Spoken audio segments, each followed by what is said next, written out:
I don't know why. Well, happy Glorious Wednesday to you. First, a little housekeeping. Words Kat has never uttered in her life. If you watched our show last night, you know that one of our producers, Gene Nelson, was stuck in the elevator for hours, even as we taped the show. Well, the fire department actually freed Gene, and he was taken to a local hospital where they examined his knee, which was apparently strained when the elevator plunged temporarily. We're happy he's well, though, and we wish him luck in his future career endeavors. Yet, yes, we fired him. He missed a show, and that's how it goes.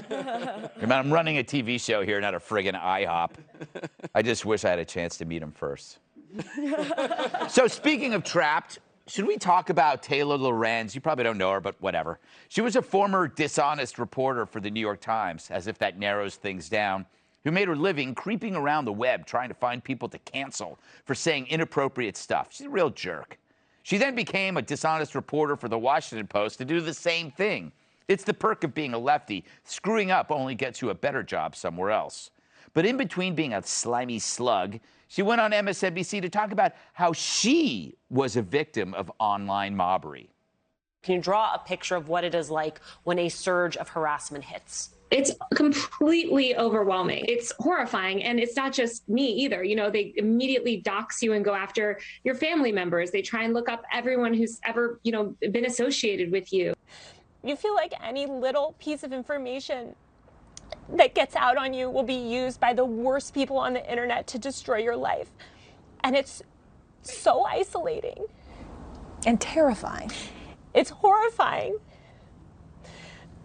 I'm so sorry. It's overwhelming. It's really hard. It really is. Wow. Now, there's nothing funny about attempting to make people's lives unbearable through online mobbery. Well, unless it happens to someone who makes their living making people's lives unbearable through online mobbery. Then it's funnier than Tyrus trying on clothes at Lululemon. One time. I know. See, Lorenz was a breathless online cop who once eavesdropped on an online discussion and falsely accused a tech executive of using a slur. After she was caught, Lorenz bravely locked her account. Meanwhile, like an evil Santa Claus, she kept a blog of names of people who said things she deemed problematic. She was her own cancel culture machine, a goon, a thug, a bully, and when it suited her, a victim. But now, just weeks after she claimed to have severe PTSD over being doxxed, which she claims was due to her gender, she's back to her old tricks, contacting friends and family of the woman behind the popular Libs of TikTok Twitter account. Lorenz claims the woman's posts were anti-gay and inciting outrage, even though the users posted the content themselves. True, the account shows unedited, already public videos of ranty lefties in all their green-haired glory. But Lorenz was so obsessed, she even went after someone with a similar name, which is like me making drug jokes about Pat Timpf. The Washington Post ran her piece, complete with the TikTok lady's name and a link to the listing of her professional real estate license with her address. That's doxing by definition.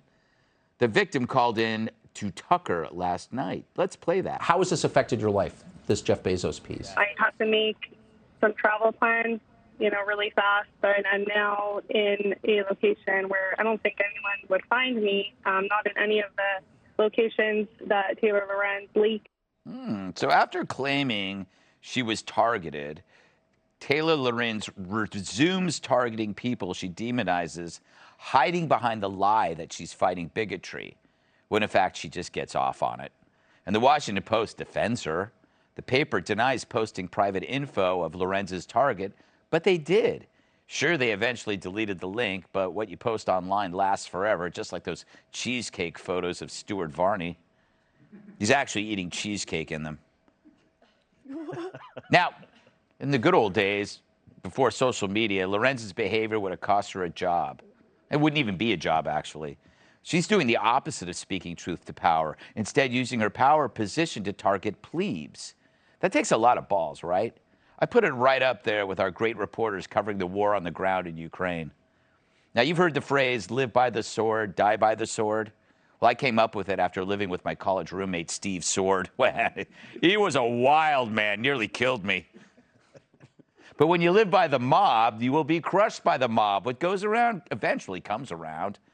She's like the mentally ill guy who attacks an old woman on the street, and when the cops show up to physically take him down, he's screaming, "Police brutality!"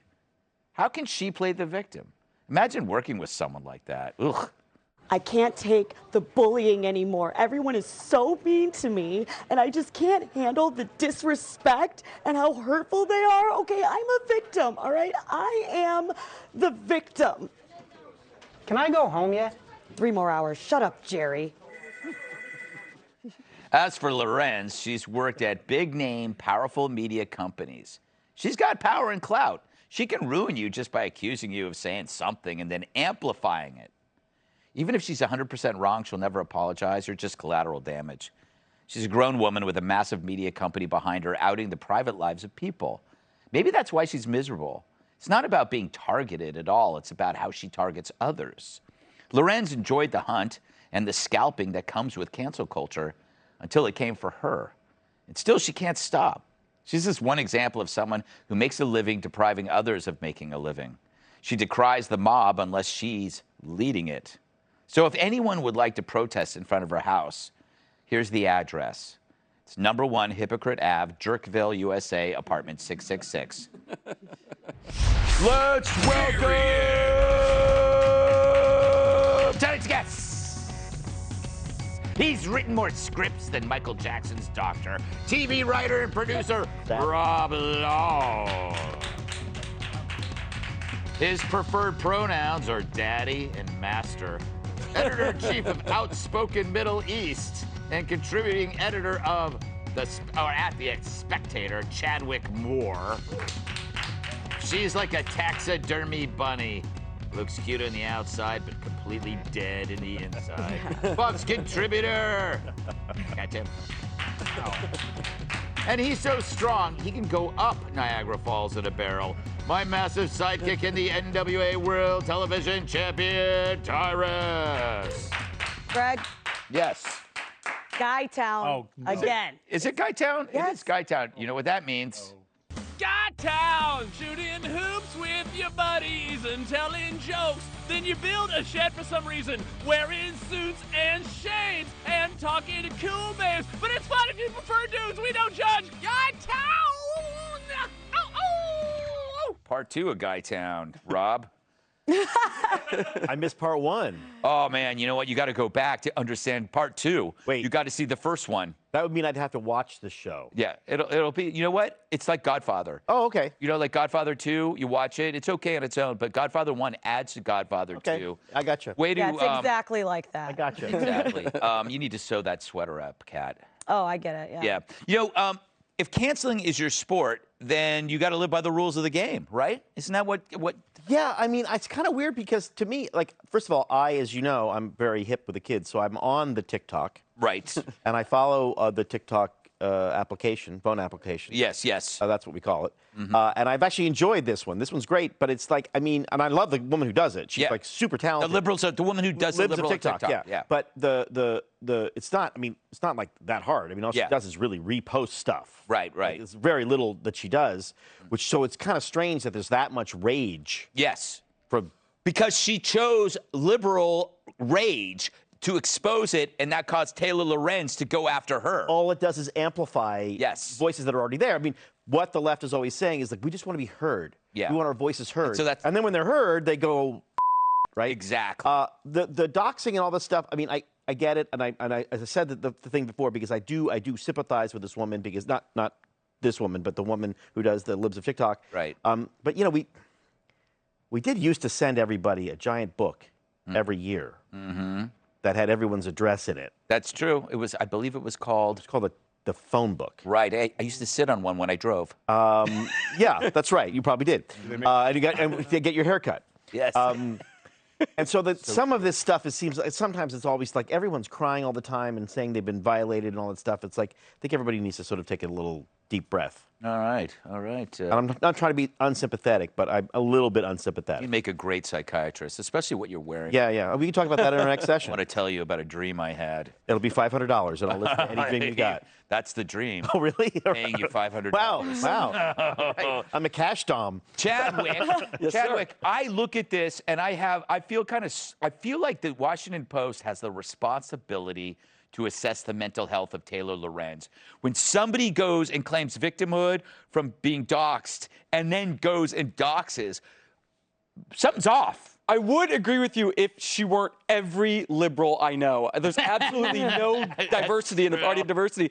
Every single time, if you dare to, they spend their lives spewing the most hateful things, calling other people the most hateful things, weaponizing the nuclear arsenal of the mainstream media to dox, harass, destroy lives. The minute they get an iota of that in return, it's, I will kill myself. Yes. If you keep going with this, Yes. I am the victim here.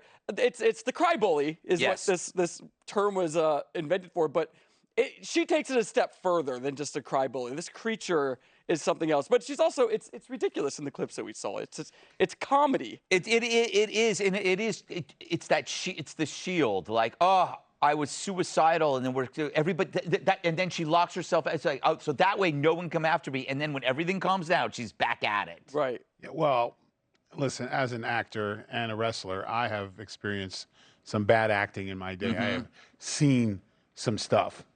And if you watch that scene back, there is a great spot where she forgot her line. Yes. And her interviewer tried to help her. Yes. When she leaned, because she was already leaning forward. Right. And she was like, and traumatic. Yeah. And then she said, it was horrible. Yeah. And then she got frazzled because she forgot her thing and did the fake cry. Please, I need a minute, and everybody. But everyone was leaning forward because she had something else going. Watch it back again. Watch it. Right. As a director, or watch it as like when you like to watch your movies, and you were super critical of bad acting. Yes. Watch it again. It couldn't be any more planned. I don't know how many. I guess they didn't have time for any more takes, but this was planned. She's literally trying to show how hurt she is, and it's complete. Plus, why was Justin Bieber there? Yeah. Yeah, I don't understand that. Well, it was all. They were all there to do something. Yeah. Okay. It's just this is what happens when people get together with plots and stuff. It's like Jussie Smollett. It's like when they get together and someone's not with the script. And this was the same thing. I think the other one was the other individual was there for support. Oh, and for probably should support. have had some line or something that was supposed to be contributed, but she got caught up in the moment. And I'm sure when they were sitting talking about it, she's like, I just went with it. And then the crying, like, oh, it was so great. And we got our message. Improv. Yes, and. Yeah. It's funny when she has severe PTSD, which I think really puts Joey Jones in his place. Or anyone, Shut up, Joey. anyone within 12 miles of Ukraine right now. Yeah, exactly. So, Kat, Or Chicago. She actually tweeted again. This was at 12:45 p.m. About the amount of insane stuff that's happened over the past 24 hours has been unbelievable. It's eye-opening to see how sophisticated and vicious these coordinated attacks have become. I'm grateful to work at a company that's taking these issues seriously. So she is talking about how she's protected by a huge company while talking about these coordinated attacks. She has more power than anybody. Yeah, she's using eye-opening wrong. Because, like, what are you presenting here that is not the one thing that you do? Right. Which is go after people. Because obviously, it's not the first time she's done this. No. Go after people, cancel them, and then cry when people get upset about it. Yes. And the interview was so fake, but let's say it was true. She's sitting there, she's like, I have such, not just PTSD, but he said severe PTSD. Certainly one of the worst cases they've ever seen. Yes. Yeah. I just don't want to do anything. It was like, reading this stuff, it's like, okay, well then might I recommend another activity? Yes. Because you don't just sit there. I mean, I see horrible things about me on the internet, but that's only when I'm looking. And there's people telling me to kill myself that I don't even know about. I apologize for that every time. He did apologize. Yes. I'd just like to say, Greg, are you It's just sure? a combination of medications and alcohol. I've gotten used Greg, to it. I disagree with you, man. She doesn't have power. That tweet was a threat to the. I'm so thankful I have a company backing me. Because if you have a company backing you, you don't have to bring it up. That's such a good point. That was a threat. Yes. Oh, God, you're so perceptive. Thank you. That's a. I wish I'd done that, but instead he did. He's after my job. I told you he was. He is after your job, but you're spread pretty thin. Let's be honest. Yeah, We got a lot going on. All right. Up next, does it make liberals nervous when viewers reject their streaming service? Hey, Sean Hannity here. Hey, click here to subscribe to Fox News YouTube page and catch our hottest interviews and most compelling analysis. You will not get it anywhere else.